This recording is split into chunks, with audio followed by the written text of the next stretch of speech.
Welcome to the Week in Review from the Oklahoman's video studio. I'm Dave Morris. This week we will look back on some of the stories that made headlines and preview some of the stories that will be in the headlines in upcoming editions of the Oklahoman. This week, Daniel Holtzclaw, we finally got a verdict in that trial. Our business editor, Don Mecoy, takes a look at Oklahoma's economy back in the second quarter, and we look ahead to some OU Bowl action and Trevor Knight getting his release from Bob Stoops. Joining us to discuss these stories, Phil O'Connor from the newsroom. We have Don Mecoy, business editor, as I mentioned earlier, Mike Sherman, sports editor. Gentlemen, thank you for your time.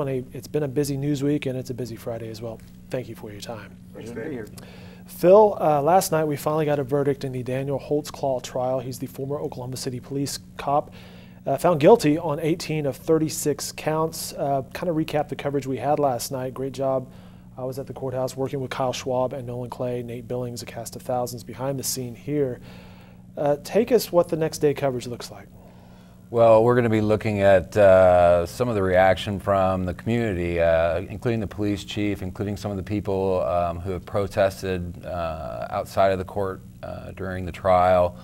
And we're going to hear from them just about, what needs to happen going forward, what needs to happen, why Oklahoma has sort of avoided some of the violence that's plagued some of the other communities in the last year when confronting these racial type of issues. And so, I think there's still a lot of healing to be done. I think that was sort of the message that came out of the conversation. And there's still a lot of bridges that still need to be built between the community, the minority community, and the police department. We hosted a roundtable discussion here in the Oklahoma's video studio today with Police Chief Bill City. We had Grace Franklin from Oklahoma City Artists for Justice and Reverend Jesse Jackson from the East 6th Street Church, which is not easy for me to say for whatever reason.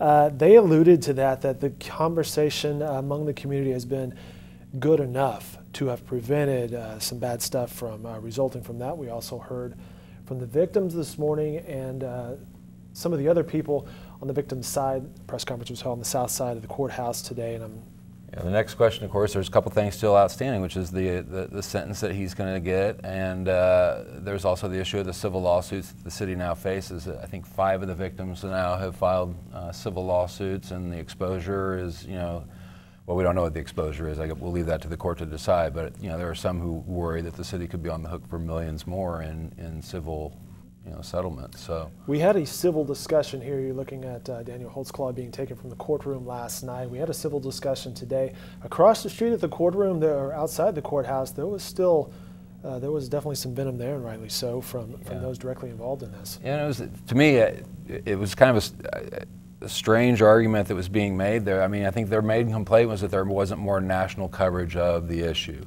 But I mean, I know that we covered it as wall to wall, and I'm really proud of the coverage that we did on that, all throughout it. And Kyle Schwab's been in the courtroom every day and followed it all the way through, and a lot, as you said, a cast of thousands have helped. But I think that there is a lot of questions about why this case hasn't maybe attracted the national attention that some of the other cases. I mean, as what the victims say is, look, we have a serial rapist with a badge that operated in the community for quite some time. Although I think that to the defense of the department, I think they, others would say that they reacted as quickly as possible in terms of terminating the officer. He was arrested within, I believe, days of the first victim, who actually came forward and publicly made a complaint to the department that she had been assaulted. So. All around, it's a horrible case for everybody involved. There's no doubt about that. Time for the community to heal if it can. You're right, though.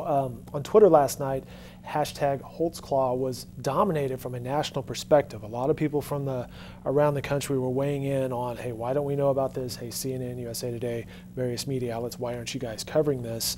It was interesting to see it kind of bubble up day 4 of deliberation. Well, if it's the drama, I think, of just the visuals of him actually sitting there waiting for the verdict were, to me, we had it live streaming on our website, and just to see him trembling, before the verdict is even delivered, and then once it is, of course, he just is obviously in despair. But You know, and then the other thing that struck me about it was it's not frequent that you see, you know, as he's being escorted out of the courtroom, he literally turned to the jury and said very clearly, you know, I did not do it. And, you know, most of the times you don't really see defendants often interact with the jury as they're leaving the courtroom. Yeah, he definitely pointedly looked over in their direction. You can certainly see that. All right, more coverage of this will be throughout the weekend with some analysis and some other pieces. Moving forward, we'll bring in the rest of the guys here. Don, you had a story today about Oklahoma's economy ranking dead last in the second quarter. Fill us in on that story. Well, we know that our economy, a big part of our economy is energy. Energy prices have been really poor and they've been getting worse. But this put it in really stark terms. And this is Bureau of Economic Analysis statistics looking back at the second quarter, excuse me, and gross domestic product by state. And Oklahoma ranked dead last, 50th. Our economy actually shrank in the second quarter, one of only 4 states that did so. All 4 of those states have energy as a huge component of their economy. Texas, which was 45th, but has a more diverse economy than we do, they barely eked out a little bit of growth. But the energy slump of oil prices and natural gas prices, since that time, it's continued to get worse. So this is not good news. Don, a little bit of context, and this can be a ballpark answer since it's a pretty broad question. When we say Oklahoma's economy shrank in the second quarter, what does that mean? And what does that mean to the average Joe? Well, or the average Dave, for that matter? Well, what it could mean, the biggest fear is that we're entering a statewide or a regional recession. And when that happens, all kinds of bad things happen to wages. Unemployment grows. You have all kinds of problems. And I talked to some economists and asked them that very question, you know, does this indicate that maybe we're sliding into a recession that's going to be limited to our region or to our sector of this part of the economy? And they were a little reluctant, or they were quite a bit reluctant to characterize it that way, because we still have some good things going on. Our unemployment is very low. We have a lot of people, a lot of jobs. People are employed here. You know, the standard of living remains good. You know, our economy, in a lot of ways, outside the energy sector, is still tooling along pretty good. It's just that energy is such a big part of what is measured when you look at gross domestic product. I mean, you're trying to calculate the value of all the goods and services that are produced in a particular area, and energy plays a big enough role that when it falls off a cliff, kind of like it has, it really impacts the wider economy. So some eager eyes now looking forward to the third quarter. Yeah, and I would say that Don's got some of his staff working with our Washington correspondent Chris Castile on a story that will come out probably after the first of the year about, you know, is it possible that we could be seeing a repeat of, you know, what we went through with the last, you know, back in the 80s. Back in the 80s. You know, are we, you know, with these solidly bad numbers for quite a few months now, is it even possible, or are we even in the realm of that same kind of situation occurring again? And I would hasten to add, probably not. We're not saying that in the 80s, what happened, it was the prices were bad just like they are now, but what's different is that took down 250 Oklahoma banks. We don't have banks on the verge of failure. We don't have banks that are failing at all. We don't have banks in Oklahoma that are failing. It also took down the whole real estate sector, the housing market, the commercial sector, the industrial sector, all just got slammed. And it was, what was much worse about it back then is that it was just limited to this part of the country. The rest of the United States was doing quite well, and we were just getting knocked in the dirt. That does not appear to be happening right now. Now, I can't speak for what things are going to be like in a year, but you know, our energy guys keep talking to people about what's going to happen with energy prices, and nobody knows. Oil is still under $40 a gallon, right, or a barrel? Yes, it is. Mike Sherman will bring you in now. OU football dominating our headlines. Even when we have trials and economic news, OU football still stays among the top most read stories on newsok.com. And some headlines were made this week with Trevor Knight. Yeah, he got the clearance from Bob Stoops. Surprise? Not really. You know, a couple of our guys talked to him a couple weeks ago, maybe a week ago, in which it was sort of one of these questions, hey, have you ruled out transferring? And he didn't really answer the question. He didn't say no, he didn't say yes. And I think we even had a headline that said something like, Knight doesn't rule out transferring, which I thought was a bit misleading. Well, it turns out that he started following these recruiting accounts. I started following Oregon and Kansas State and these other recruiting accounts, leading people to wonder, you know, what's going on here with Trevor Knight? Lo and behold, a day later comes a report he's been given clearance to report. Right before we walked in here, Dave, Bob Stoops sent out a release and said, hey, we're all for Trevor Knight. Yes, he's got full release. Now contrast that with Baker Mayfield, who replaced Trevor Knight this season. Who replaced Trevor Knight, who got here and had to sit out a whole year, even though he was a walk-on, even though he wasn't a scholarship player, either at OU or initially or at Texas Tech where he came from. Because the coaches didn't release him, right? Would not release him. And so he had to wait, which meant that Trevor Knight got to play an extra year or got to be quarterback at OU last year without any competition, or real competition. Well, anyway, Bob Stoops has said, hey, you can go wherever you want to go. And as a guy who'll be qualifying as a senior, it's going to be very interesting to watch. Now, Bob Stoops also said today, I'm not ruling out the idea that he would even stay. But there's some oddity there. I mean, he's going to be a captain in the college football playoff semifinals against Clemson. It's almost like a major league or an NBA player playing in a contract year. He's going to walk out there for the toss. He may even play if Baker Mayfield gets hurt, and he's a free agent. It's odd. I don't remember anything like it. It is kind of odd in the college realm. How much eligibility does he have left? He'll have another year. He could play another year. And there's, you know, Phil's Kansas State Wildcats are among the teams that have been talked about. You know, Oregon, I don't know, I hate to say this, and of course the guy is the MVP of the Sugar Bowl, but he hasn't played like that in a long time, except although he did play that way against Kansas State a couple years ago. Yeah. But, I mean, if he's not playing Kansas State or Alabama, he throws a lot of pick sixes. Not just interceptions, but interceptions that get returned for touchdowns.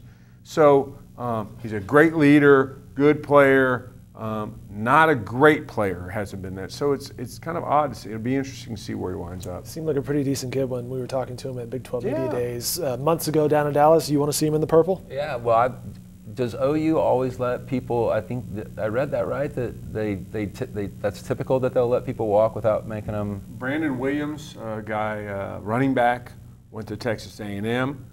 Turns out Keith Ford recently, another running back, went to Texas A&M.